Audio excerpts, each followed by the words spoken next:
If you think working nights in an old lakeside mansion is some kind of privilege, a quiet little perk of life, a place where you sip coffee and listen to the wind and pretend you're in a movie, you've got it backward. Maybe it works like that somewhere else. Not here. Not at Ravenhurst Manor. The beauty is part of the trap. It makes you drop your guard. It makes you believe the place is harmless because it looks expensive, because it sits on the water like it has nothing to hide. I'm telling you right now, life and death can sit so close together, you won't even see the line between them.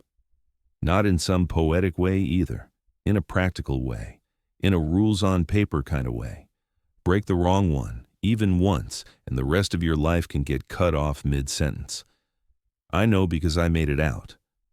I'm not proud of that. I'm just the leftover proof. I still find chalk dust under my fingernails sometimes, weeks later, like the place branded me with something cheap and white. And when it's quiet, when the world gets too still, I swear I can feel it again. That tapping. Not on the outside of a window, from the wrong side, like somebody trapped behind glass tapping to be let out. Greyhaven was supposed to be my reset. A small town in northern Vermont, close enough to Burlington that you could still find work if you had to, close enough to Lake Champlain that the air always tasted like cold water and wind. In late fall, it was gray sky, bare trees, and quiet that didn't ask questions. I rented a place on the edge of town because I needed space, not the poetic kind, the practical kind, my own walls, my own schedule, my own noise level. I kept a fan running at night because steady sound softened the sharp ones. I kept my phone on silent. I shopped early when the aisles were empty and nobody brushed past me. That jumpy reflex didn't come from nowhere. It started overseas on a night that felt too calm, right up until it wasn't. We were moving through a narrow stretch when something detonated close enough to turn the air into a fist. Flash, pressure, heat, then a ringing so loud it erased everything else. I hit the ground without deciding to. They got me out, patched me up, flew me home. A doctor signed the form and I was medically separated. The words sounded clean. My body didn't. On paper, I healed. In real life, I learned a new rule set. Sudden noise meant my shoulders jumped. A slammed door could drop my stomach like I'd missed a step. A crowded room made my chest tighten, like the air was getting pulled out. It wasn't fear the way people imagine it. It was my nervous system yanking the alarm cord before my brain could say, "Stand down." I tried to work anyway. I took a warehouse job outside Burlington and lasted 3 shifts. Forklifts, radios, metal clatter, people yelling. By the 3rd night, my hands were making small mistakes and my head felt cooked. I quit and drove back to Greyhaven, and when the nights got too quiet, my mind didn't go back to the blast first. It went to Irene. My sister died more than 2 years ago, and my brain still treats it like a problem it can solve if it replays it enough times. A tire blew on a back road. Her car fishtailed, left the shoulder, and dropped into a lake. She drowned still strapped into the driver's seat. The report said the door jammed from the angle and the belt stayed locked. Simple facts, brutal picture. I wasn't there. That should have spared me. Instead, my mind filled in the blank spaces, glass fogging, water climbing, the belt turning into a trap, that sealed feeling, like the world becomes a container and you're the thing inside it. I don't know if she hit the window. I don't know if she tapped. I just know I can't stop imagining the moment she realizes the surface is right there, and she still can't reach it. What if she'd left 5 minutes later? What if the tire held? What if someone had been behind her? The loop doesn't stop. It's looking for punishment. That Tuesday morning, I was pacing the living room in socks, coffee going cold on the counter, trying to talk myself into driving into town. My phone buzzed on the table and my body jumped like it heard an explosion. Unknown number, no caller ID. I stared at the screen until it nearly stopped ringing. Then I answered, because rent doesn't care about your pride. Dylan Prescott, the voice on the other end said calmly. "Yeah. Who's this?" I said, my voice coming out flatter than I meant. "Miles Sutter," he said. "Overnight security contract, Ravenhurst Manor, Greyhaven." He said the manor's name like I should already know it, like it had been waiting for me. I almost asked how he got my number, but then he dropped the line that snapped my thoughts into place. "You were with the 10th, he said quietly, like he was reading a file. "You were medically separated." My grip tightened on the phone. That wasn't a detail you guessed. I walked to the window and looked out at the empty yard, the road beyond, nothing moving. He didn't rush me. He waited, comfortable in the silence. He kept it simple. Overnight, solo, quiet property, high pay for the area, just presence, just checks. The kind of job that sounded like a locked room. And locked rooms were what I'd been building for myself anyway. The questions lined up in my mouth. Who sent you? Why me? What's Ravenhurst? But I could already picture the other option. More interviews, more loud jobs, more days watching the numbers in my account drop. So I did what I've always been trained to do. I chose the mission that promised fewer variables. I agreed before I could talk myself out of it. The second I said yes, my stomach dropped. Not because the job sounded dangerous, because I recognized the shape of the choice. I was taking relief in not checking the fine print. Miles gave me a start time and an address. He told me a site manager would meet me there. He didn't ask for references. He didn't ask for an emergency contact. At the time, it felt like mercy. Now it reads like design. When the call ended, the house felt quieter than it had a minute before. The fan still hummed. The furnace still ticked. But the quiet had shifted, like something had settled into place behind the walls. I stood there with the phone in my hand and told myself it was just work. Just money. Just a night watch job near Burlington, on the cold edge of Lake Champlain. And in the back of my mind, a smaller truth kept pressing up through everything else. I'd just said yes to a place that already knew my name. I drove in as the daylight was giving up. Not some postcard sunset, just the slow dimming that happens when the sky decides it's done being generous. Northern Vermont in late fall feels like a place that's already bracing for winter. The closer I got to Lake Champlain, the more the wind seemed to sharpen, like it had a straight cold line from the water to my chest. Miles's directions pulled me out past the quieter edges of Greyhaven and onto roads that got narrower and emptier. Houses thinned out. Trees stood bare, branches scribbling against the low sky. Every now and then the lake flashed between trunks, flat and slate-colored, and I forced my eyes back to the road. Water did things to my head if I stared too long. Ravenhurst Manor didn't appear so much as it asserted itself. Iron fencing, stone pillars, a driveway that curved inward like it didn't want the road too close. The grounds were huge and stripped for the season. No flowers, no lights, just clipped grass gone dull and patches of dead brush. Everything looked maintained, but not welcoming, like a museum that had locked its doors and left the displays behind. The building sat back from the tree line, dark stone and tall windows, sharp roof lines, too many angles. It looked older than it should have, not in a charming way. In the way certain places feel like they have had too many years to learn how people move. It wasn't lit up, not really. Just a few dim interior glows that didn't reach the glass, and reflections that made the windows look like they were holding onto the last of the day. I parked in a gravel area behind the manor near a side entrance. The wind off the lake came around the corner and hit the back of my neck hard enough to make my shoulders rise. I sat with the engine running for a beat and did what I always do. Counted exits, watched sight lines, one way in, one way out. A service path disappearing behind a hedge line. Bare trees beyond the fence. No other vehicles except a dark sedan parked under a covered stoop. Sound carried strange out there. My engine idling sounded too loud, like it didn't belong. When I shut it off, the quiet felt heavy, like the property swallowed the noise whole. The wind made a constant hiss through branches. Down the slope toward the lake, I heard a faint clank of metal, irregular, like a loose chain shifting when the gusts decided to lean on it. I got out, grabbed my bag, and walked toward the side door. The cold snapped at my knuckles. My boots crunched in gravel, and the sound echoed in a way that made the open space feel even bigger. The door opened before I knocked. A woman stood just inside, not outside in the cold. Late 50s, maybe early 60s, hair pulled back tight, coat buttoned high, clipboard in one hand, pen in the other. She looked down at her paper instead of at me, like I was an item on a list.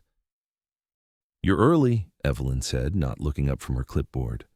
I stepped over the threshold and the air changed, warmer than outside, but not comfortable, preserved, like the house didn't heat so much as it rationed. "Good," she said shortly. "Then we can keep it simple." That was the entire welcome. No handshake, no small talk. She wrote something, turned, and started walking deeper into the manor like she expected me to follow without being told. I did. It was easier than asking questions in a place that already felt like it had rules I couldn't see yet. The corridor opened into a foyer with dark wood, a staircase splitting halfway up, rugs placed in careful lines. Furniture sat pushed back or roped off. It had the curated stillness of a property that spent its life being looked at. But with the light fading, that same stillness felt less like history and more like something held in place. Evelyn moved with purpose. She didn't drift. She didn't admire anything. She started listing duties in a clipped voice that left no space for conversation. Overnight watch, exterior doors secured, interior doors left as found, temperature checks on each floor, window latches checked on the lakeside, no visitors, no exceptions. She said touring season was over and the manor was closed for winter, which meant there was no staff floating around, no docents, no maintenance crew. One person on site per shift. Me. If anything tripped the security panel, log it and call the number she'd provide. If I found damage, log it and call. If I found a leak, same. If I found a person, keep distance and call. Her language was flat and practical, like the house was fragile, like human unpredictability was the main threat. We passed tall windows that looked out toward the lake. The wind pressed against the panes, and the frames made a soft creak that repeated in a steady rhythm. Predictable. I could handle predictable. I kept my eyes forward anyway. Evelyn stopped at a door tucked off a side corridor and opened it. The watchroom was small, barely more than an office someone carved out of leftover space. A desk, a chair, a filing cabinet, a wall-mounted monitor unit with multiple camera screens, a beige-corded landline phone that looked too heavy to be modern. A spiral-bound logbook sat open on the desk, neat handwriting filling the last pages. "This is the watchroom," she said, like the name should explain everything. She pointed out the logbook, the clipboard, a pen cup, a small digital thermometer, a handheld radio docked in a charger, a laminated general checklist on the wall with routine items, thermostat readings, door checks, window latches, security panel status. It all looked staged the way a maintenance space is staged, practical and ready, waiting for hands to make it real. Then I noticed what didn't fit the normal frame. A small breaker panel on the wall, no bigger than a hardback book, with a strip of red tape marking one switch. A storm lantern on a shelf, glass clean, wick trimmed, fuel can tucked beside it like someone expected it to be used. A pair of heavy gloves folded neatly, not tossed, not wrinkled. A plastic container with a snap lid half filled with white powder that looked like chalk or plaster. On the desk, beside the logbook, sat a short wooden gauge, smooth and worn, with a carved line and a notch at one end. It wasn't labeled. It looked like a tool made for measuring a specific gap, used often enough that the edges had shine. Those things felt planted, not random, not convenient, prepared. Evelyn watched me see them, not with curiosity but with confirmation, like she was checking whether I paid attention. She flipped a page on her clipboard and checked a box. Then, she reached into her coat pocket and pulled out a small laminated card. White plastic, black text, numbered lines. No header, no logo, no friendly formatting. She held it out. I took it. The laminate was slightly warm, like it had been pressed against her body. The card didn't look like something you handed to a temp guard as an afterthought. It looked like something that had survived being rewritten until every word meant one thing. "Read them out loud," Evelyn insisted. My mouth went dry. Not fear, not yet. More like my brain didn't like surprises, and this felt like one. A second list, but smaller and sharper than the first, the kind you only make after something goes wrong. "Like a pledge?" I said, trying to stay calm. "Like a record," she said quietly, "so there's no confusion later." I looked down at the card again. 6 numbered lines. The wording was tight, clean, as if it had been cut down from longer explanations until only the core remained. I started reading the first line out loud, then the next. Evelyn didn't interrupt. She didn't explain. She just listened, pen poised, eyes steady. After each one, she made me repeat it exactly. Not roughly, not close enough. Exactly. When I swallowed a word too fast and the sentence came out slightly altered, she stopped me with a tiny movement of her pen and waited until I said it again the right way. Slower, cleaner, like she was calibrating a machine that couldn't afford misfires. When I finished the last line, she pulled a small spiral notebook from her coat pocket. A date was already written at the top in tight handwriting. Beneath it, a row of initials and times, neat and evenly spaced. She handed me the pen and pointed. I hesitated for half a second. Signing anything always feels like letting something else own a piece of you.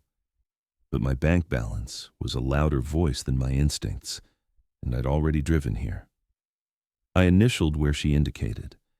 Evelyn capped the pen, took the notebook back, and didn't acknowledge it like a contract or a deal, more like a box checked. Then she looked at the wall beside the general checklist, where a strip of clear tape was already stuck, waiting. It wasn't a request, it was procedure. I taped the addendum card to the wall at eye level, right where I could see it from the desk chair. 6 rules, numbered, plain, sitting beside the routine checklist like they belonged there. Like they had always belonged there. Evelyn stared at the placement for a beat, as if position mattered as much as content. Then she turned toward the door. "You start now," she said. No encouragement, no warning, no, "Call me if you need anything." Just that simple line, delivered the way you hand someone a set of keys and assume they know what keys are for. She stepped into the corridor and walked away without looking back. A moment later, I heard a heavier door close somewhere deeper in the house. Then a lock. Then another, farther off, like the manor was sealing itself in layers. I stood alone in the watchroom and listened. The house had its own sound, not loud, just constant.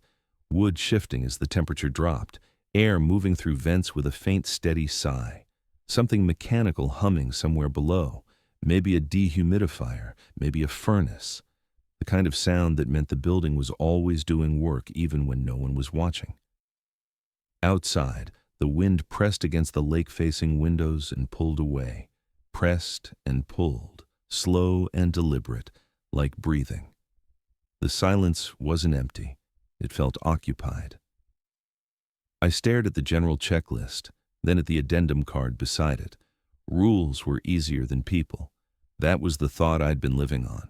People brought questions and noise. Rules were clean, rules were simple.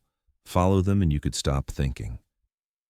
I hung my jacket on the chair, set my bag under the desk, and picked up the clipboard. My hands were steady. My chest was tight, but it always got tight at the start of something new. I told myself this was just another property, just another night shift, just another set of procedures.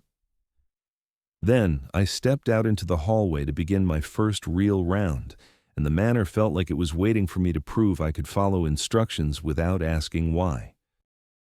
I started with the routine list, because routine was what I trusted. The addendum card sat on the wall like a second set of eyes, but the general checklist was familiar territory. Temperatures, door latches, window locks, panel status, things you can measure, write down, and stop thinking about once they're recorded.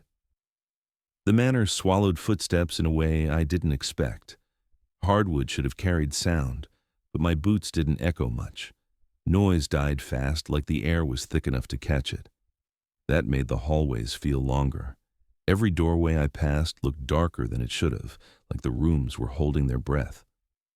I took the first floor in a simple sweep, starting near the watchroom. Staff entrance, secure. Kitchen delivery door, secure. I checked the front doors from inside without touching the locks. Heavy wood, old brass, the kind of hardware built for a world that didn't trust itself. I put my hand against the stone near the frame and felt cold coming through, like the building was already anchored to winter. Thermostats were steady.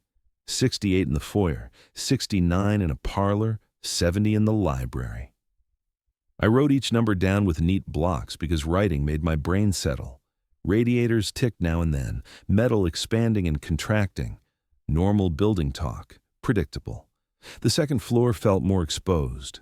One long corridor ran lakeside, lined with tall windows and thick curtains. On the interior side, portraits and a runner rug that softened my steps. I checked latches, checked a door that led to a balcony I wasn't supposed to use, and kept moving. The place guided you without admitting it. The main staircase was wide and welcoming, built for tours. The back corridors pinched narrow and forced you into single-file paths. Some corners opened into long sight lines, others tightened into blind turns. It wasn't confusing. It was controlling, like the house wanted you to move a certain way and not linger. When I finished the first route, my body was warmer from walking and the tightness in my chest had eased. I went back to the watchroom, logged what I'd checked, and looked at the addendum card again. Rule 1 stared back at me like it had been waiting. Never patrol the same route 2 rounds in a row. Reverse it and use the service stairs. It wasn't the strangest rule on that card, but it was the first one that changed how the night worked. It made routine harder to automate. It forced attention. So I reversed the route.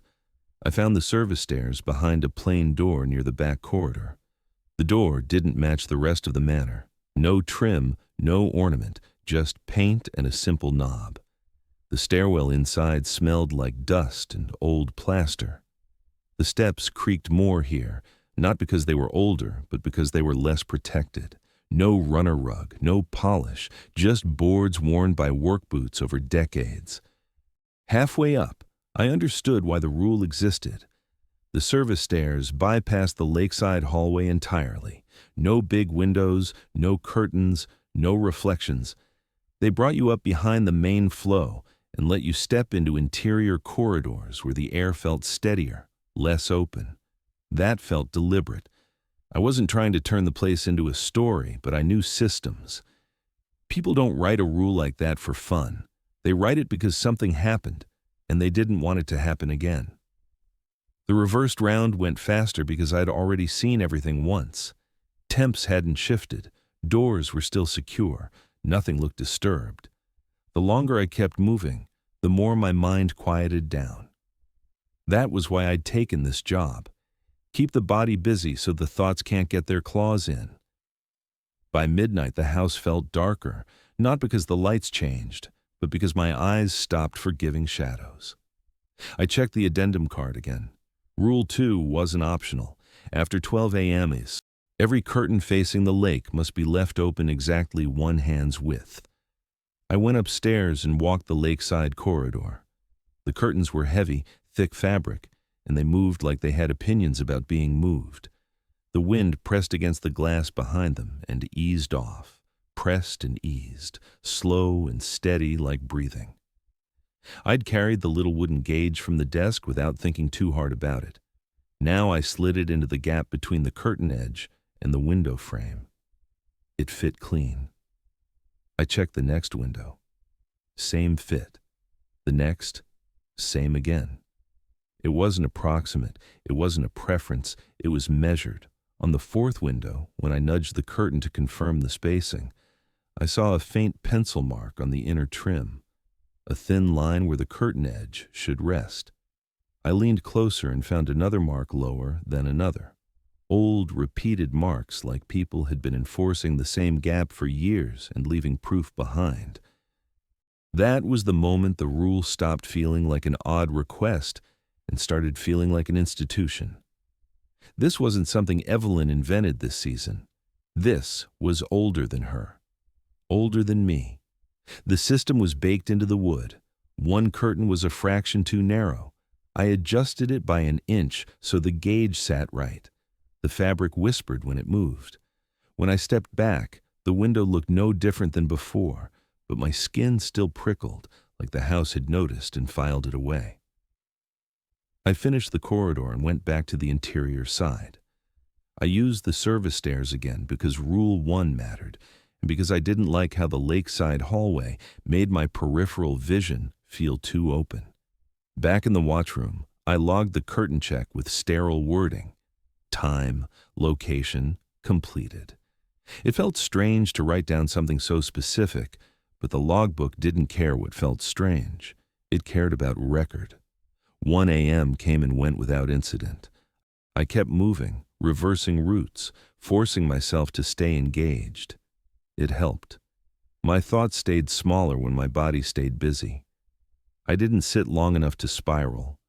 I didn't stare at the monitors long enough to imagine movement in the grain. Around 2, I decided I needed to see the outside layout, at least once, just enough to know where the dock and boathouse were in relation to the house. I didn't like unknowns. Unknowns grow teeth. I grabbed my jacket, stepped out through the side entrance, and the wind hit me hard. The cold was sharper now, like the lake had been waiting for the temperature to drop. The grounds were lit by scattered lamps, dim pools that didn't reach far. Everything beyond them dissolved into shadow. The path toward the water was visible, pale gravel cutting through dead grass and bare beds. My boots sounded loud outside. Each crunch carried, and the open space made me feel exposed in a way the interior didn't. I didn't go all the way down. I stopped where I could see the dock through the trees. The lake beyond was a flat darkness. A single dock light burned steady at the far end, making the water around it look deeper. The boathouse sat off to one side, squat and dark with a door facing shore. In front of that door was a low stone plinth, like a marker set on purpose. I understood without needing explanation. That was where the storm lantern would sit if Rule 5 ever came into play. It was staged, prepared, waiting. I stayed back. Curiosity is how you step over lines you didn't see. I stood long enough to fix the layout in my head, then turned and walked uphill without looking at the water again. Inside, the manor felt warmer by comparison, but the quiet pressed tighter. The building talked to itself in small sounds, a creak when temperature shifted, a soft tick from a pipe, a steady hum from something mechanical below. Normal, I told myself.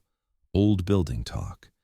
I did another interior round, reversed it, used the service stairs. Everything stayed steady, no alarms, no doors ajar, no sudden cold pockets, no movement where there shouldn't be movement. It was during a pass through the second-floor interior corridor near one of the tall windows that I heard it. A tiny touch. Just one. Crisp enough that it didn't feel like wood settling. Light enough that it could have been wind, except it sounded like fingertip on glass. Not rhythmic, not repeated. A single, delicate contact that made my shoulders rise and my breath catch. I stopped for half a second and listened. Nothing followed. No second tap, no scrape, no whisper of curtain fabric moving. Just wind and the distant tick of a radiator.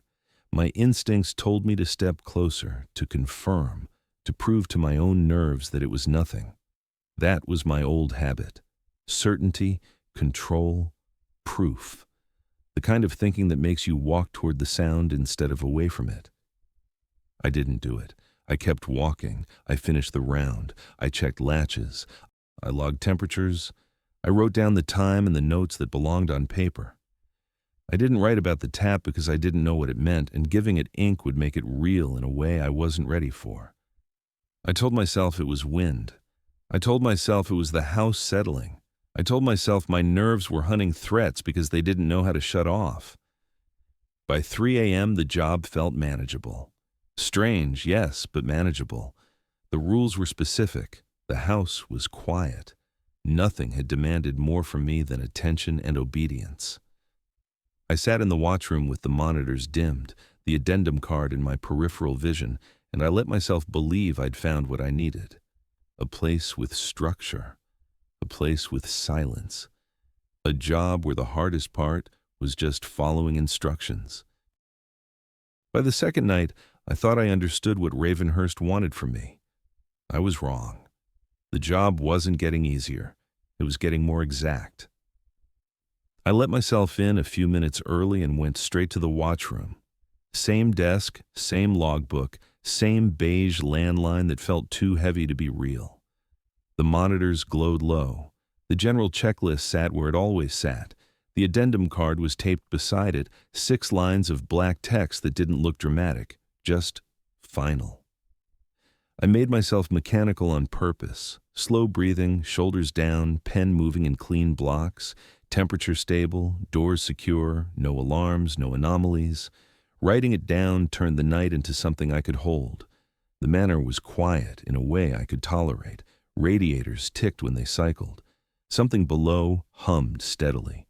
A low mechanical note that made the place feel occupied by systems instead of stories.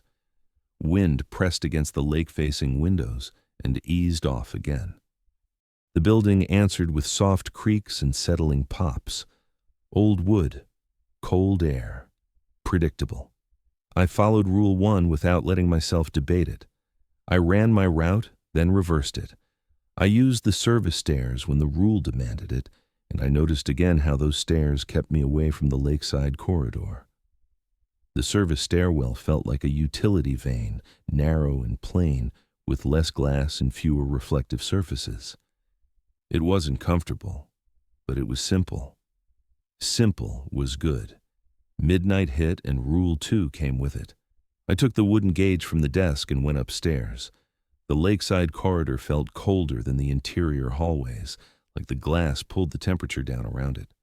The curtains were thick, dark fabric that moved reluctantly, like they'd been trained to sit in the same position night after night. I checked the first window. The gauge slid into the gap clean. Second window, same. Third, same. The pencil marks were there again on the trim, faint lines telling me exactly where the edge belonged. Whoever started this system had done it long enough to leave residue, not just in chalk and tape and tools, but in the wood itself. At the last window, when I nudged the curtain to confirm the spacing, the air pressure changed. It wasn't a gust and it wasn't a draft. It felt like a sealed room regulating itself, like something unseen had shifted from one state to another. The skin on my forearms tightened. My ears didn't pop, but my body reacted the way it does when an elevator lurches a fraction and your balance adjusts before you think about it. The instinct was to look through the one-hand width gap and see what the rule was about. That urge came from the same place as my old habit of clearing corners, proving nothing was there. Certainty, control, proof. But the rule didn't tell me to look. It told me to measure. The system didn't care about my curiosity. It cared about compliance. I stepped back from the window without staring out. I confirmed the gap with the gauge again and moved on. I used the service stairs on the way down because my body didn't want to linger near that corridor. Back in the watchroom, I logged the curtain check with dry wording. Time. Corridor. Completed. The entry looked normal on paper, which almost made me angry. The pressure shift hadn't felt normal. It had felt like the house reacting to me doing the right thing. Rule 3 sat in my peripheral vision the rest of the hour because it carried a time. Timed rules don't feel like preferences, they feel like deadlines. At 1:44 a.m., reset the breaker marked with red tape. Once. Do not test it. At 1:42, I was already standing in front of the little breaker panel. Red tape marked one switch like it was the only one that mattered.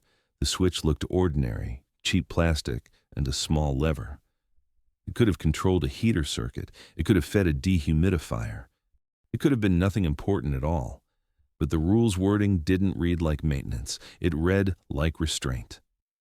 At 1:43, my mouth went dry. I hated that. I hated how easily the place had trained me into waiting for a minute as if the minute mattered more than my pride. At exactly 1:44, I flipped the switch down and back up once. The watchroom didn't go dark, but everything flickered. A brief dip, like the monitors blinked and the overhead lights softened for a fraction of a second. The hum from below stuttered, then returned. The air pressure shifted harder than it had near the curtains, like a latch catching. The manner settled in a way that felt physical, tension releasing from something I couldn't see. On time, I muttered, and hated how it sounded. It came out like I was reporting to someone who wasn't there, like the house was the supervisor and I'd just confirmed I'd done what it asked. I shut the breaker panel and stood still, listening for the consequence, the reply, the next demand. Nothing obvious followed, no alarm, no footsteps, no voice. But the building felt steadier, like it had been holding a breath and decided to let it out because I'd hit the mark. I wrote the entry anyway. Breaker reset per protocol, 1:44 a.m. No further issues observed. The sentence looked sterile. My hands didn't feel sterile. I ran another round after that. Reversed route, service stairs, same loop. The house stayed quiet. It let me pretend the breaker rule was just a weird procedure that had been passed down without explanation. It let me stay inside the lie that these were quirks, not defenses. Then I found the water. It was in the foyer, along the baseboard near the main staircase. Not a puddle, not a drip. Just a thin ribbon, like someone had drawn it with a wet finger. It ran straight and close to the edge where wall met floor. The marble above it was dry. The air didn't smell damp. There was no source. It looked placed. I crouched and ran my flashlight beam along it. The line was too clean. Water doesn't sit that way unless something makes it sit that way. My first impulse was the maintenance impulse. Wipe it up, find the leak, keep the building safe. That's what I'd do anywhere else. But Rule 4 existed for a reason, and the words hit my mind like a hard stop. If water appears as a line along any interior baseboard, do not wipe it. Lay chalk at the watchroom threshold. Log the time. My stomach tightened. The fear that came up wasn't theatrical. It was practical, cold, the kind you get when you realize you're not dealing with a plumbing issue. You're dealing with something that already has a procedure written for it. I stood slowly and backed away from the ribbon. My boots squeaked faintly on the marble, and the sound felt too loud. I walked to the washroom without running because running makes you sloppy and sloppy breaks rules. The plastic container of white powder sat on the shelf. I popped the lid, grabbed a handful, and knelt at the threshold. I poured a thin line across the doorway, from one side of the frame to the other. Not pretty, not thick, just continuous, like the simplest boundary you could make. Then I went back toward the foyer and watched from the hallway. The water ribbon started moving, not spreading outward like a spill, but extending sideways along the baseboard, as if it had direction. It stayed thin. It didn't bead. It didn't drip. It traveled with steady intent, like ink guided by a ruler. It reached the corridor that led toward the watchroom, and kept going until it met the chalk line. It stopped, not gradually, not because it dried.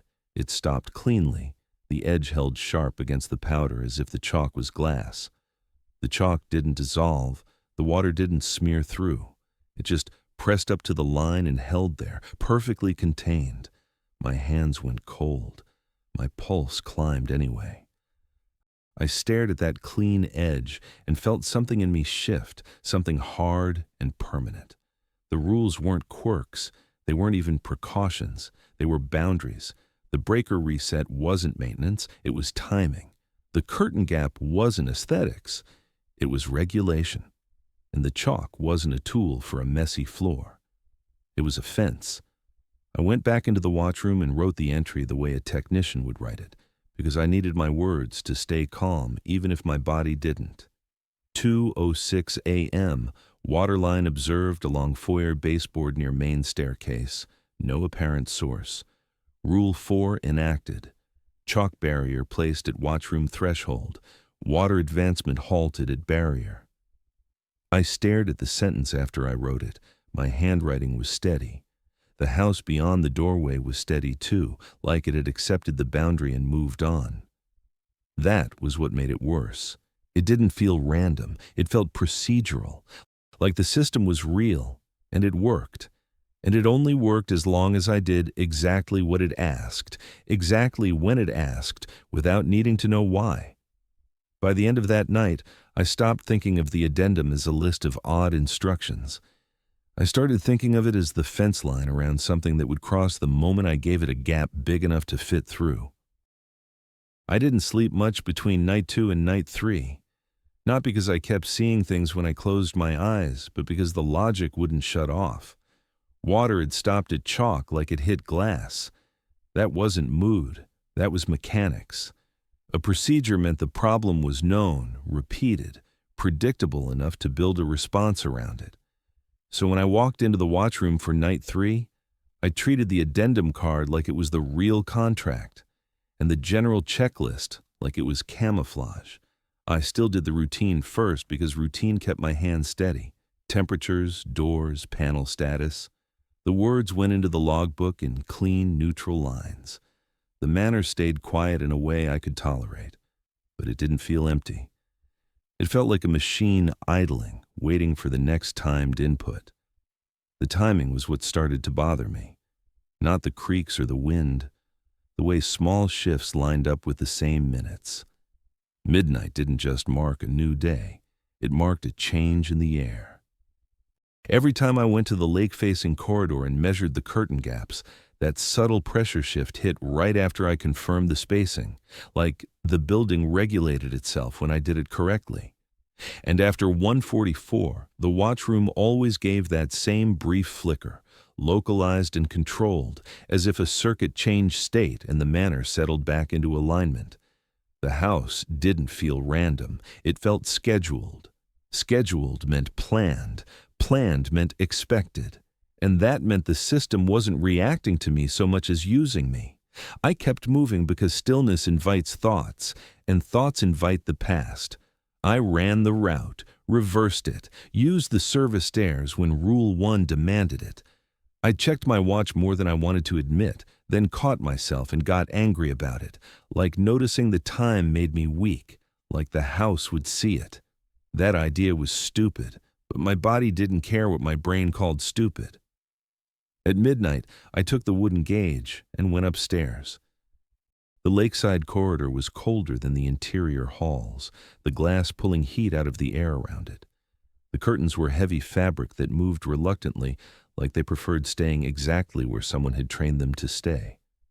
The gaps fit. The faint pencil marks on the trim were still there, thin lines that proved this had been enforced long before Evelyn ever handed me a card. I adjusted one curtain by an inch to match the gauge, and the pressure shift came immediately, subtle but undeniable, like a sealed room changing its breath. My forearms tightened. My balance adjusted without me asking it to. The urge was to look through the one-hand width gap and see what the rule was about. I didn't. I kept my eyes on the fabric and the gauge and the edge of the trim. Measure, confirm, move on.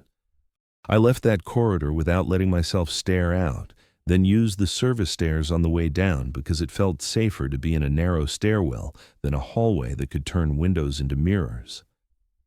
Back in the watchroom, I logged the curtain check with dry wording and kept going. I didn't allow myself to interpret it. I didn't allow myself to build a story. Stories were how you lost your grip. At 1:42, I was already in front of the breaker panel. Red tape marked one switch like it was the only one that mattered. Rule 3 carried a time, and timed rules don't feel like preferences. They feel like deadlines. At 1:44 exactly, I flipped the switch down and back up once. The watchroom flickered. Not a blackout, not even a full dim, just a brief dip like the monitors blinked and the overhead light softened for a fraction of a second. The hum from somewhere below stuttered, then returned. The air pressure shifted harder than it had near the curtains, like a latch catching. The manor settled in a way that felt physical, tension releasing from something I couldn't see. I didn't speak. I wrote the log entry and shut the panel and moved on. I refused to let it feel like I was reporting to the house. A few minutes later, the shoreline feed changed. The dock light went out, not the whole property. The backlot light stayed on. The lamp near the fence still glowed. The manor's interior lighting didn't flicker. Only that small, steady eye at the end of the dock died, clean and sudden, as if someone had pinched it off. My mouth went dry. The timing felt too neat. The rule condition wasn't vague. It matched exactly what I was seeing. Rule 5. If the dock lights fail while the manor lights remain stable, light the storm lantern on the boathouse plinth for exactly 3 minutes. Do not look down at the water. Keep your eyes above the horizon. It wasn't asking me to fix wiring. It wasn't asking me to check a fuse. It was asking me to walk toward the lake on purpose, then fight my own reflexes while I did it. I didn't debate it. Hesitation was how you missed exact timings. I geared up with the tools the watchroom had been staged with. Gloves, storm lantern, jacket zipped to my throat. I made sure the lantern had fuel, and the wick was ready without testing it, because the rule language seemed to hate testing. Then I stepped out through the side entrance and into the wind. The cold hit like a slap. It wasn't just low temperature, it was sharp, wet-edged, the kind of cold that feels metallic when it comes off water. The grounds looked larger at night. Dark stretches made distance feel longer. The path down toward the shore cut through bare beds and dead grass, lit in weak pools by scattered lamps. Beyond those pools, everything dissolved into gray. I kept my gaze up before I even reached the slope. The rule's restraint was the point. Go toward the lake, but don't look at it. Don't look down. Don't give the surface your attention. Keep your eyes above the horizon like your instincts didn't matter. The lake was there anyway. I could feel it as pressure at the edge of my awareness, a flat stillness that made my body want to lean forward and confirm it. My throat tightened. I focused on the tree line, the low clouds sliding past, branches moving in wind, anything but the black plain below. The boathouse came into view as a squat block near the shore. Its door was a darker rectangle on dark siding. In front of it sat the stone plinth, low and rectangular like a marker. I saw a faint residue on top, a pale dusting that looked like old salt or chalk, evidence that people had done this enough times to leave traces. I set the lantern on the plinth and struck a match. The wick caught. A small flame bloomed behind the glass and threw a weak circle of warmth into the cold. I started the timer on my phone. 3 minutes. Exactly. 180 seconds doesn't sound long until you're standing near a lake at night, refusing to look down, letting wind cut through your jacket and cold creep up your boots. The lantern flame leaned and trembled inside the glass. My breath came out thick and white, and the lantern light caught its edges like smoke. I counted in my head because counting kept me from drifting. 30, 40, 50. My jaw clenched hard enough to ache. The urge to glance down came in waves like a physical pull, not curiosity, reflex. The same reflex that makes you look toward a sudden sound even when you know it's a mistake. Halfway through, I heard it. Tap, Pause, tap, faint, crisp, rhythmic contact like fingertip on glass. Not loud enough to locate, not clear enough to call real with confidence, but it hooked my nervous system instantly. My chest tightened and my ears felt full, like pressure building in a sealed space. It wasn't a voice, it wasn't laughter, it wasn't words, it was sensation. A trapped sound, the idea of someone hitting glass because glass is the only barrier they can reach, the kind of contact that doesn't ask to be scary, it just asks to be noticed. I didn't look down. I kept my eyes above the horizon and counted. The tapping stayed faint and steady, never speeding up, never turning into anything dramatic, just persistent enough to make my skin crawl like a metronome counting with me. When the timer hit 3 minutes, I snuffed the lantern quickly and clean. The flame died. The small circle of warmth vanished. Darkness pressed back in immediately, heavier without the weak light to push against it. The tapping stopped the moment the lantern went out. That was worse than hearing it. The obedience of it. Like the sound existed only inside the window the rule created, like something had been waiting for the exact end of the timer. I picked up the lantern and turned back toward the manor with my gaze still lifted. I walked uphill like the rules were holding my chin by a string. The lake stayed too flat in my peripheral vision, a dark surface my body wanted to confirm even as my mind refused. Inside, the manor felt warmer, but it didn't feel safer. It felt sealed. I went straight to the watchroom, put the lantern back on its shelf, and wrote the entry in technician language because I needed the experience to stay small on paper. Dock lights out, manor lights stable, Rule 5 enacted, lantern lit on boathouse plinth for 3 minutes, completed. My handwriting looked steady. My hands didn't. On the next round, I passed the lake-facing corridor again. The curtains were still set at one-hand width gaps, pencil marks aligned, everything in place. I refused to look through them. I told myself I'd done everything right. I told myself the tapping was thermal stress, wind, the lantern glass cooling, anything that let me keep moving. But the truth sat underneath all of that, cold and simple. The lake had gotten closer tonight without ever letting me look at it. The system had dragged me toward the water under restraint, then fed me a sound that felt like memory without becoming a voice. And that was the real setup, the part I couldn't ignore. Night 3 didn't end with panic. It ended with certainty that the next rule wasn't about the manor at all. It was about my reflexes, about glass, about water, about the part of me that still wanted to answer a tapping sound, even when I knew better. Night 4 started the same way Night 3 had, quiet, procedural, and pretending to be normal. I didn't want the next rule to show up. That sounds obvious, but it wasn't just fear. It was the carryover that bothered me most, the way the lantern task had opened a narrow window for something to press at the edge of my awareness without ever letting me confirm it. The manor didn't feel satisfied afterward. It felt like it had advanced to the next step in a sequence it already knew by heart. I kept moving anyway. I ran my rounds. I reversed them. I used the service stairs when I was supposed to. I kept my breathing measured. The logbook filled with neat entries that looked like any other facility's watch if you didn't know what you were reading between the lines. Temperatures stable, doors secure, no alarms, no anomalies.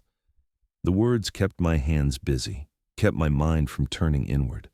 But the lake-facing corridor kept tugging at the edges of my attention. The curtains were still set to one hand's width. The pencil marks on the trim were still there. That thin slit of darkness between fabric and glass felt like an invitation and a warning at the same time. I avoided that hall as long as I could without breaking the routine. When I had to pass it, I did it quickly, eyes forward, refusing to let my gaze drift toward the gaps. The tapping started when I was 2 rooms away. At first I thought it was just part of the building, a radiator tick or a pipe pinging as it cooled. The manor had enough small sounds to keep you second-guessing yourself. But this wasn't that. This was steady. A clean contact repeated at the same interval, sharp enough to cut through the other noise.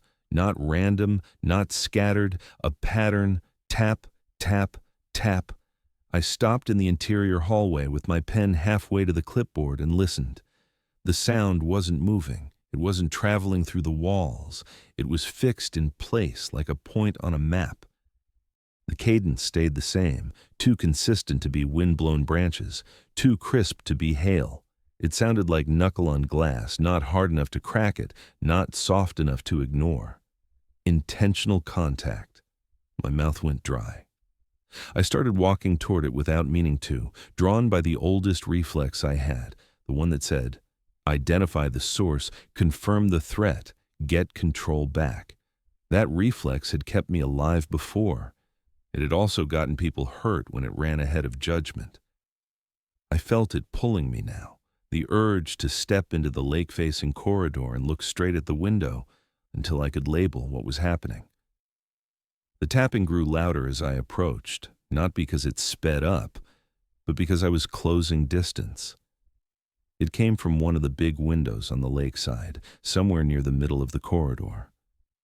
The sound had a strange quality I couldn't shake. It didn't just seem like it was hitting the glass. It seemed like it was coming from the wrong side of it. As if something was trapped outside, close enough to touch the pane, pushing inward, as if the glass wasn't a barrier but a lid. I reached the entrance to the corridor and stopped. The curtains hung heavy and still. The one-hand-width gaps were there, dark slits that cut through fabric and offered just enough view to make your eyes itch. The tapping was coming from behind one curtain set, right where the gap would be if I stood close enough. My body leaned forward on its own. All I had to do was shift the curtain by an inch. That was it. 1 inch and I'd know.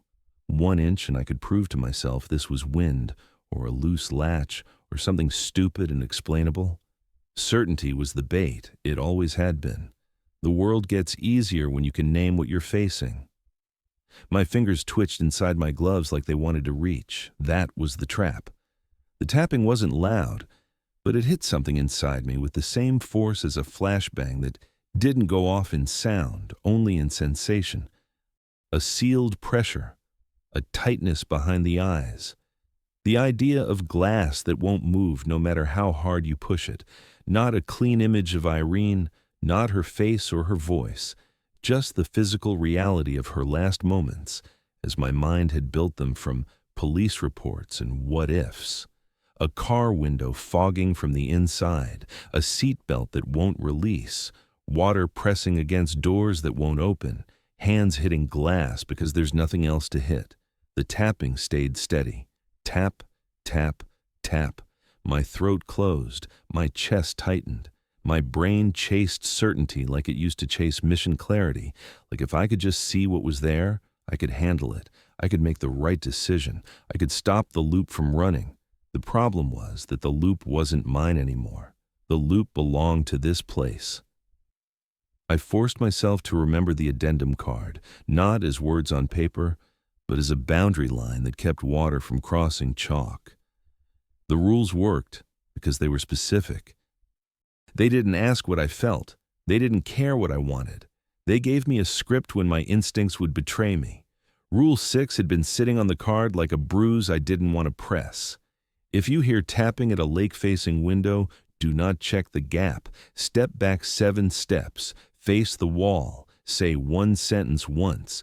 Do not add words. 7 steps. Face the wall. One sentence once. The tapping hit again, sharper this time, like it had noticed my hesitation, like it could feel me leaning toward the curtain without touching it. I stepped back. 1, 2, 3. My heels landed on the runner rug in the interior side of the corridor, softer than the hardwood. 4, 5, 6, 7.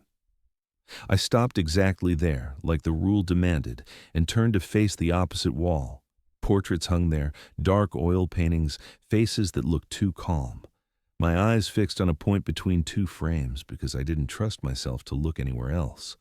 The tapping continued behind me. Steady, close, patient. I pulled in a slow breath, fought the urge to swallow, fought the urge to say anything except what the rule allowed. My jaw ached from being clenched. My hands shook inside my gloves. "I'm not opening the door," I said, my voice coming out rough. The words felt wrong in my mouth because there was no door here, only windows. But that was the point. The rule didn't want me to argue with reality. It wanted me to obey a boundary. It wanted the sentence to land like a latch being thrown. The moment I finished speaking, the tapping stopped. Not a fade, not a slowing down. An immediate stop, like a hand lifted cleanly away from glass. The silence that followed was worse than the sound had been. At least the tapping had rhythm. The stop was surgical. It told me whatever had been making contact could choose when to stop, could choose when to be present and when to vanish. I stood facing the wall for a few seconds longer, because the rule hadn't told me when to turn back. It had only told me what to do. I kept my breathing slow until my pulse stopped trying to sprint. Then I turned carefully, like the corridor might punish sudden movement. The curtains hung the same as before. The one-hand width gap was still there. The glass looked normal. No fog, no handprints, no cracks. The corridor air still felt cold, but it was the normal cold of proximity to the lake, not the sealed pressure my body had just remembered. My legs felt heavy, like I'd been carrying weight. I forced myself to move. Rules didn't mean anything if I let myself freeze afterward. The system didn't just require obedience in the moment, it required follow-through, continue patrol, continue logging, keep the structure intact. I walked the rest of the route without looking through any curtain gaps. I checked the doors I was supposed to check. I verified the panel. I kept my hands busy with the same motions because my mind wanted to replay the tapping in perfect detail, wanted to line it up with Irene and let it chew on the wound until it bled. I didn't let it. Back in the watchroom, I wrote the entry with sterile phrasing that made it sound like a minor building issue instead of a psychological knife. 2:27 a.m. Tapping observed at lake-facing window on second-floor corridor. Rule 6 enacted. 7 steps back, faced wall, verbal refusal issued. Tapping ceased immediately. No further activity observed. I stared at the words after I wrote them. The sentence, "tapping ceased immediately," looked harmless on paper. In my body, it felt like a test I'd barely passed. That was the shift Night 3 left me with. Not terror, not even disbelief. A new certainty that I was being evaluated by something that understood my reflexes better than I did. The manner system wasn't just containing a force in the water. It was also filtering people, watching who followed instructions when their own mind tried to betray them. And if the tapping had stopped because I said the sentence, that meant it was listening. That meant there was a player on the other side of the glass, waiting for me to slip. I kept moving until dawn, but the rest of the night didn't matter the way that moment did. The lake hadn't needed to show itself to get closer. It had found a way to press on the exact pressure point that had already cracked me open, and it had done it without speaking a name, without calling out, without giving me anything I could argue with. Just a steady, patient tapping from the wrong side of the glass, and the knowledge that 1 inch of curtain movement would have been enough to ruin me. Headlights swept across the watchroom window at 3:18 a.m., bright enough to wash the glass pale for a second. The beam moved slow, deliberate, not the quick swing of someone turning around in the drive. It felt like an arrival that already knew where it was going. My first thought was police, which was ridiculous because nobody calls the police for a maintenance watch shift unless something is already ruined. My second thought was that I'd imagined it, the way I'd almost imagined the tapping until it stopped too cleanly. Then the tires crunched on gravel outside, and the sound of an engine idling settled into the night like it belonged there. I stood up from the desk and didn't go to the window. I didn't want the visual confirmation. I didn't want to become the kind of person who needed to look. That urge had nearly pulled me into the curtain gap earlier, and I wasn't giving my body any more leverage tonight. I listened instead. A car door opened, closed. Footsteps on the staff path, not hurried, not cautious, Normal, like the deep hours were just another part of the schedule. The back entrance latch clicked. The sound traveled through the house, clean and familiar, and my stomach tightened anyway. A minute later, Evelyn Caro stepped into the watchroom doorway with a ring of keys hanging from her gloved hand like it weighed nothing. Her coat was still buttoned all the way up, scarf tight at her throat. Her hair was tucked and neat. She looked like she'd stepped out of a warm office, not out of a car into wind off a lake. She didn't apologize for showing up in the middle of my shift. She didn't ask if I was okay. She didn't even glance at my face the way people do when they're checking for panic. Her eyes went straight to the desk. "Show me your log," Evelyn said quietly. I didn't move right away. The request landed like an order, and my body bristled at the tone of it. Not because it was loud, but because it was so calm, like none of this was unusual. Like she was here to check a thermostat reading, not a list of things that should not be happening in a normal building. I slid the logbook across the desk without a word. She pulled off one glove and flipped through the pages with bare fingertips, careful not to smudge ink. Her eyes moved in a steady scan, left to right, line to line, as if she already knew where each entry would be and was only confirming that it existed. Midnight curtain check. Time noted. One hand width gaps confirmed. Breaker reset at 1:44, not 1:43, not 1:45. Water ribbon observed and contained. Chalk line placed. Dock light failure logged. Lantern event executed. 3 minutes. Completed. And then the line I'd written after the tapping, the sterile language that made it sound like a maintenance issue and not a psychological trap. Her gaze paused there, a fraction longer than it had on anything else. Not surprise, not concern, just calculation. She closed the book and looked up at me like she'd finished reading a contract. "You already know what's been happening," I said, trying to stay calm. The words came out steady, but my throat felt tight. I'd meant it as accusation. It sounded more like a plea, like I was asking her to confirm that this wasn't all in my head. "I know the procedure," she said. "I need to know if you can keep it." That sentence did more to strip the room bare than anything she could have admitted. Procedure. Keep it. Not understand it. Not survive it. Keep it. Like the rules were a mechanism you maintained. Like my role wasn't to be safe, but to be consistent. She stood and moved past me, not toward the door, but toward the watchroom threshold. She crouched, one gloved hand hovering over the thin chalk line I'd poured earlier. Her gaze tracked the powder edge the way you'd inspect a gasket. She didn't touch it. She just looked close, as if she could tell by sight alone whether it had held. Then she rose and turned back toward the desk, expression unchanged.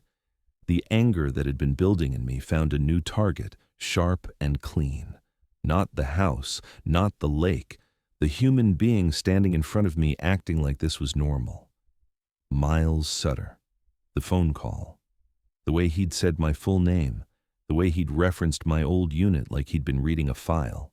That hadn't been a lucky guess. It had been selection. "You don't get to pretend this is routine," I said inside my head, because my mouth suddenly didn't trust itself with extra words. Not in this place. Not after the tapping had listened. I forced myself to stay on the one question that mattered, the one piece of the setup that had a human origin. How did he know? How did any of you know? Evelyn didn't answer it directly. She didn't have to. The shape of her calm was an answer all by itself. She stood there like an auditor, not a manager. Like she wasn't responsible for the system, only for keeping it running. Her eyes drifted past me toward the hallway that led to the lake-facing corridor. Not a conscious turn, more like a slow pull. It was subtle enough that if I didn't already feel wired, I might have missed it. The way her head angled a fraction, like she was listening for a sound that wasn't happening yet. And then it did happen. Tap. Not in the watchroom, not in the hallway. A clean contact somewhere toward the lakeside, sharp enough to be unmistakable, followed by another at the same interval. Tap. Tap. The sound didn't just start, it arrived with purpose, like someone had been waiting for the right moment to press in. My pulse jumped, and the whole corridor outside the watchroom felt like it tightened, like the house's attention narrowed. The tapping moved. It started at one window, then shifted to another, not by walking, not by time passing, but by presence relocating. A few contacts to the left, a few to the right, searching across panes, mapping for weakness. It wasn't random impact. It was systematic, like fingertips testing glass one panel at a time. I stepped out into the hallway without looking toward the windows. I kept my eyes on the interior wall, on the frames and the dark paintings, on anything that wasn't the lakeside. Evelyn followed, slower, almost too slow, and the tapping tracked along the corridor as if it knew she was there too. The curtain gaps felt different now. They weren't just measured openings, they felt like mouths left ajar, one hand width, neat and controlled, but open enough for pressure to gather behind them. My skin tightened.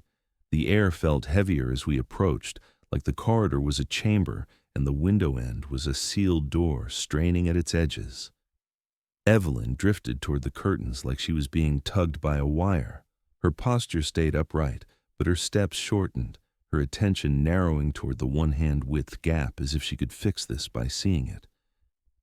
That same reflex I'd fought earlier rose in me again. Except now it wasn't my reflex alone. It was mirrored in her. I moved in front of her without touching her. I didn't grab. I didn't yank. I just stepped into her line of approach, blocked the path the way you block someone from stepping into traffic. If opening the curtain was consent, then blocking her was containment. The tapping continued, now closer, now more impatient, still clean and steady. I kept my gaze on the interior wall and forced my breathing slow. My mind tried to drag up sealed glass sensation again, the memory of pressure and trapped air, but I refused to follow it. Discipline, procedure, keep it. Rule 6 had given me a script for the tapping, but Rule 4 had given me something better, not a reaction, a structure. The chalk line wasn't a symbol, it was a boundary the water had respected. It was a fence that the house itself seemed to honor.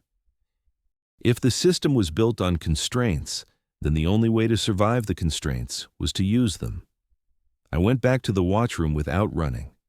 I grabbed the chalk container and the gauge in one hand because the gauge reminded me of the rule's precision and kept me from improvising wildly.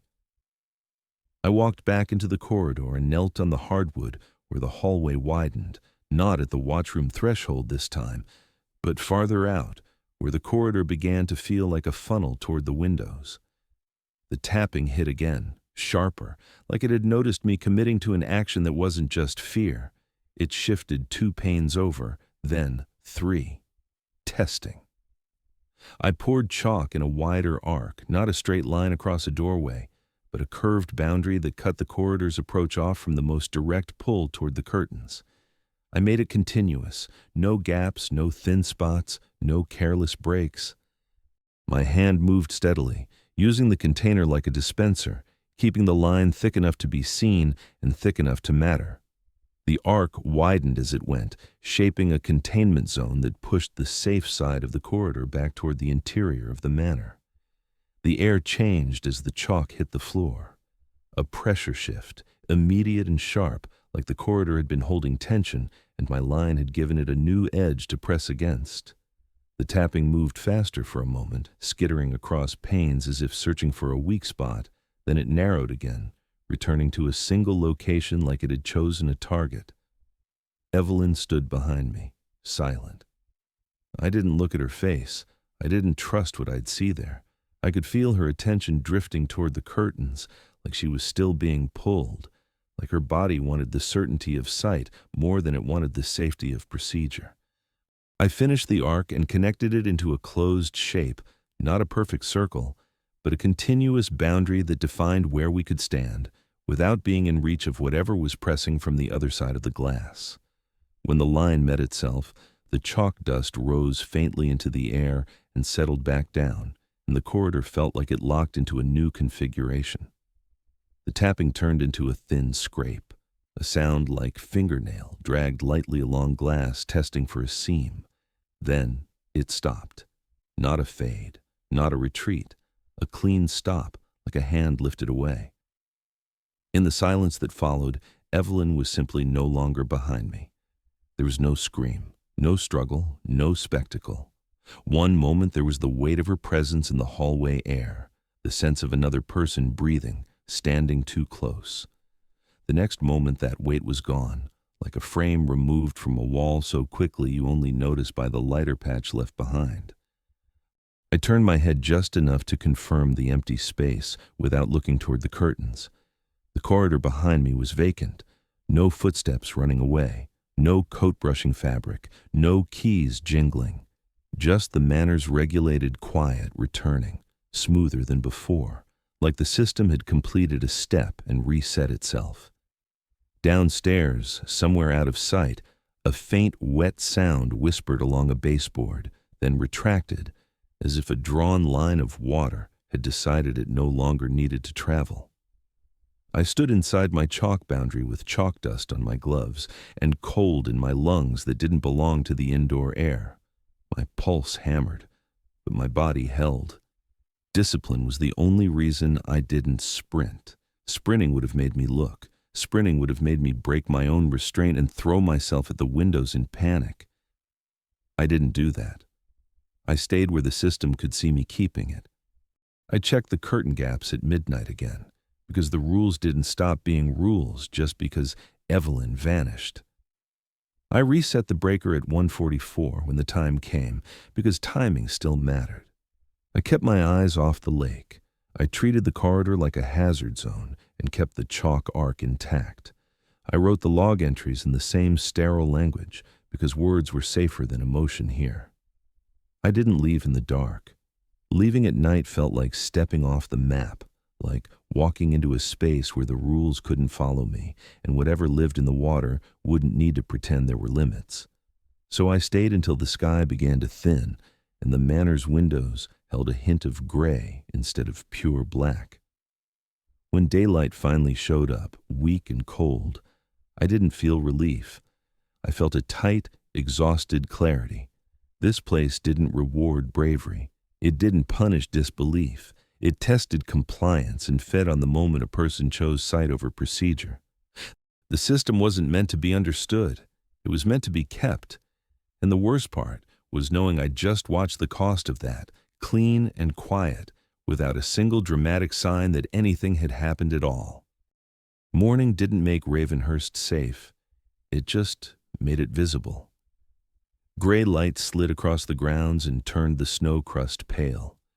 The lake beyond the trees looked calm, almost pretty in that flat winter way, like something you'd frame and hang in a hallway.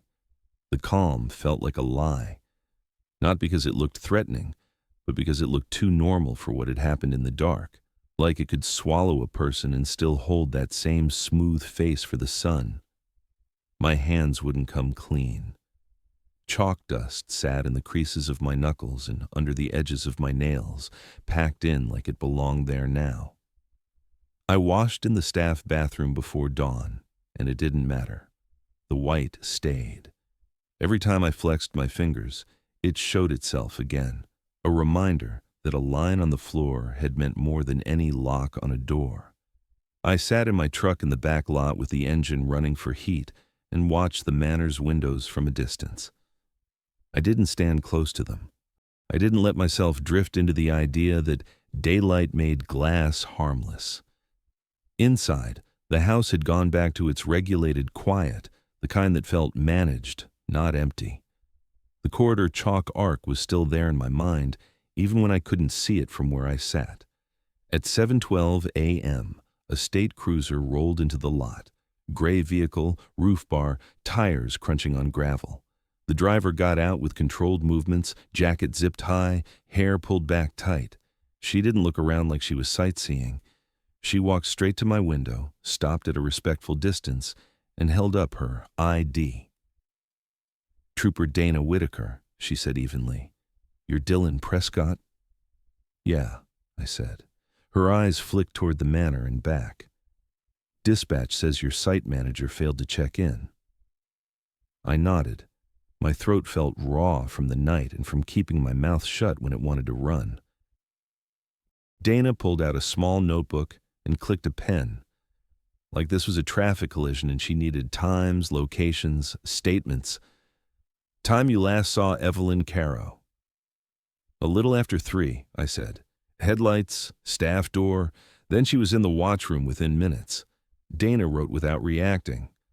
Last confirmed moment she was physically present, between 3:41 and 3:43, I said. Second floor corridor.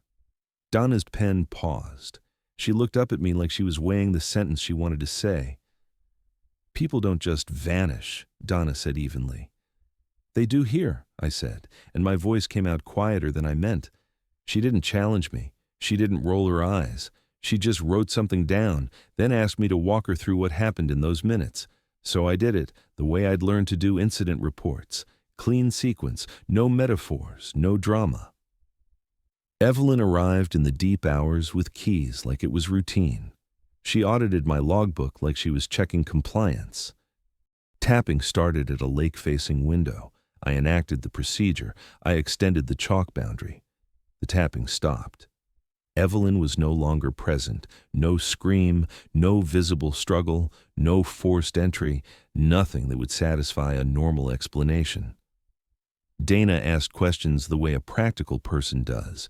Which doors were unlocked, where the keys were kept, whether anyone else was scheduled, whether I'd used the phone, whether the alarms had tripped. I answered each one. I didn't say what the tapping felt like in my body. I didn't say what it had tried to pull out of me. I kept it in the language of conditions and actions because I could see how quickly a story would get filed away. Inside, the manor felt wrong in daylight, less scary, more controlled, like a place that could pretend. Dana didn't comment on the quiet. She moved through it without hesitation, like she'd learned not to offer a building any extra attention.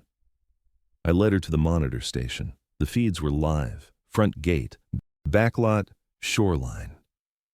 The timestamps sat in the corners like they were the most honest thing in the room. Donna leaned in. Can you pull playback? I showed her the basic DVR controls. We rewound to the window when Evelyn had drifted toward the lakeside corridor. The footage didn't show fog. It didn't show static. It didn't even show a clean glitch. It showed a missing slice. 1 second, Evelyn was there, standing in the hallway with her attention angled toward the curtains like she was listening. The next second, she wasn't, and the timestamp had jumped ahead by a chunk that didn't match normal playback. No distortion, no corrupted frames, just absence. A clean cut, like someone had lifted a section of film out of the reel and spliced the ends together. Dana watched it twice. Her face didn't change, but her pen stopped moving for a beat, then started again, like she decided not to show me what that meant to her. That gap, she said quietly. How long? 14 seconds, I said after checking the stamps. Maybe 15. Dana nodded and wrote it down. She told me someone from county systems would come to collect the footage properly. She took my contact information and had me repeat the timestamps until she was satisfied they matched my log. At 8:06, another car arrived. County plates, dark sedan. A man stepped out in a clean coat and shoes that didn't look built for snow, carrying a briefcase and a clipboard like the building was an office. He introduced himself without warmth. Silas Brenner, he said, county property and risk. His eyes went straight to the watchroom wall, to the addendum card taped beside the checklist, and then to my hands like he could see chalk dust even at a distance.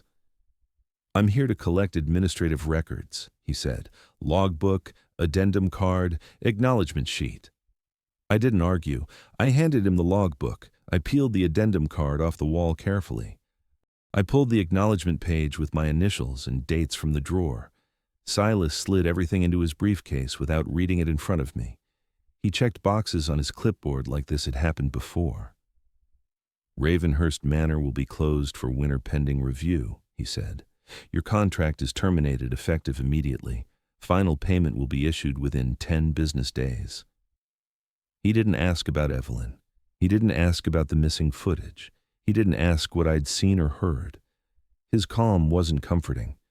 It was procedural, the same kind of calm the house had. Dana asked for his card. He gave it to her with a polite, empty smile. I left Greyhaven before noon. I drove with the heater blasting and chalk still in the creases of my hands. I bought a fresh bag of chalk at a hardware store on the edge of town without thinking and put it in my glove box like it was a seat belt. I avoided lakes. I didn't pull over to look at water. When the world got quiet behind glass, I kept my distance. I don't open doors anymore, I told myself, not the ones that matter.